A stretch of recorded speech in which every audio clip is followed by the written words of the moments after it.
It was supposed to be just another quiet morning. A black car cut slowly through the winding roads leading into the depths of a forest drenched in mist. The rain whispered softly through the canopy, falling like ghostly tears over damp leaves and forgotten trails. There were no signs, no footprints, no witnesses, just the wilderness, ancient and indifferent. Inside the vehicle, tension brewed like a storm. At the wheel sat a man in his late 30s, his jaw clenched, eyes bloodshot from sleepless nights. His name was Alonso Beltran, a businessman from the city. But today, there was no business, no appointments, no calls, just a destination he never intended to return from. In the back seat, a small child stirred. Emiliano Ramirez, just 3 years old, woke with a whimper. He was thin, delicate, and wore a worn jacket 2 sizes too big.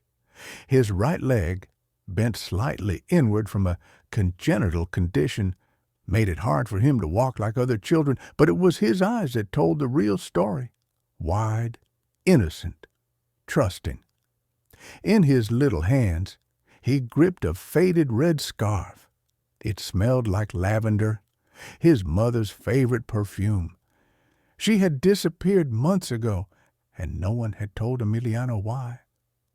Alonso glanced at him in the mirror. Guilt knotted in his stomach. "I tried," he whispered to himself. "I really tried." But in his mind, he saw only ruin, a future buried beneath hospital bills, therapy sessions, sleepless night. He saw lost dreams and shattered ambition, and in his warped reasoning, he decided that letting go was easier than holding on. He pulled into a clearing deep within the forest, where only the rain and the wind bore witness. The engine died. The silence screamed.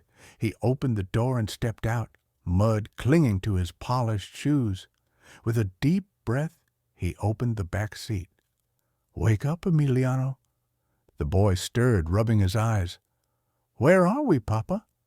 Alonso didn't answer. He lifted the child out, placing him gently onto the wet ground. "Is this a game?" Emiliano asked, blinking in confusion. "Can we go home now?" "There is no home," Alonso muttered. Emiliano's lip quivered. "But I'm cold. Can I hold your hand?" "No," came the cold reply. "You'll be fine on your own." "Papa?" The boy tugged at his sleeve, his voice beginning to break. "Don't leave me. Don't call me that." Alonso's voice was sharp, brittle. "I was never your father, just a man who made a mistake." He turned away. Emiliano stumbled after him, slipping in the mud, falling to his knees. "Please, I'll be good. I won't cry anymore. Just take me with you." The car door slammed, the engine roared, and just like that, he was gone.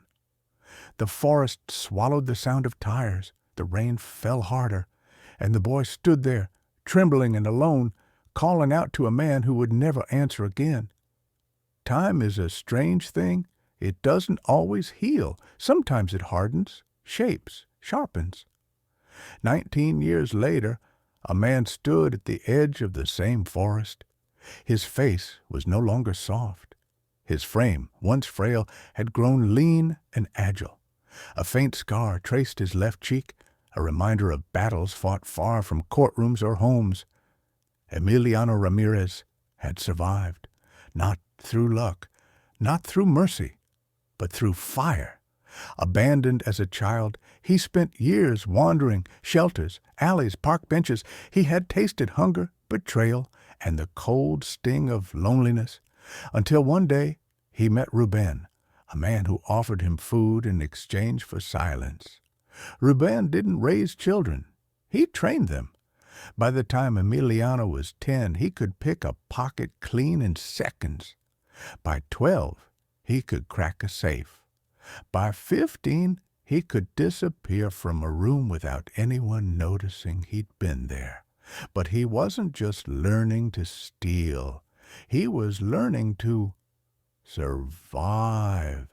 Still, in the silence of each night, he remembered the rain, the scarf, the look on Alonso's face as he turned away.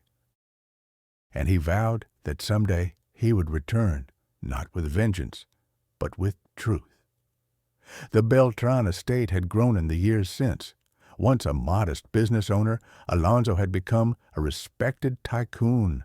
New family, new name, old sins buried beneath polished marble and chandeliers. But Emiliano hadn't forgotten. Slipping past the gates was easy. The security system was no match for the man who had lived in shadows. He entered through the study window, as quietly as the rain used to fall in the forest. Inside, Alonso sat by the fire, swirling a glass of wine. His face was older, more tired, but in his eyes remained the same cold detachment. Emiliano stepped forward. "Good evening." Alonso turned. The glass dropped from his hand, shattering on the floor. "No, it can't be." "You left me," Emiliano said simply. "Emiliano?" "The boy you left to die," he replied. "The one you couldn't love." Alonso stood, eyes wide. "What do you want?" Emiliano dropped a folder onto the table. Inside were documents, proof of Alonso's financial crimes, years of fraudulent transactions and silent bribes. Everything needed to end his empire. "The police already have copies," Emiliano said. Alonso fell to his knees, grasping at empty words. "Please, I'll lose everything." "You already lost everything," Emiliano said quietly. "You lost your soul the day you abandoned a child in the rain."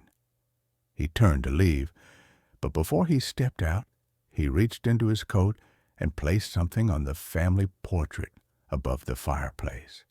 It was the red scarf, still faded, still soft, still his. As police sirens approached in the distance, Emiliano walked into the rain. This time, he wasn't a child. This time, he walked tall. The water soaked through his clothes, but he didn't care. It felt like cleansing, like rebirth. He wandered through the city, eventually stopping outside Casa Esperanza, a shelter for children. Inside, laughter echoed. A boy named Tomas chased a paper kite along the hallway, giggling wildly. Emiliano smiled for the first time in years. He walked through the front door, not as a thief, not as a victim, but as a man who had come full circle. Alonso Beltran's empire crumbled overnight. His name became a cautionary tale. Ruben was arrested months later, thanks to a tip from someone who knew how the system worked.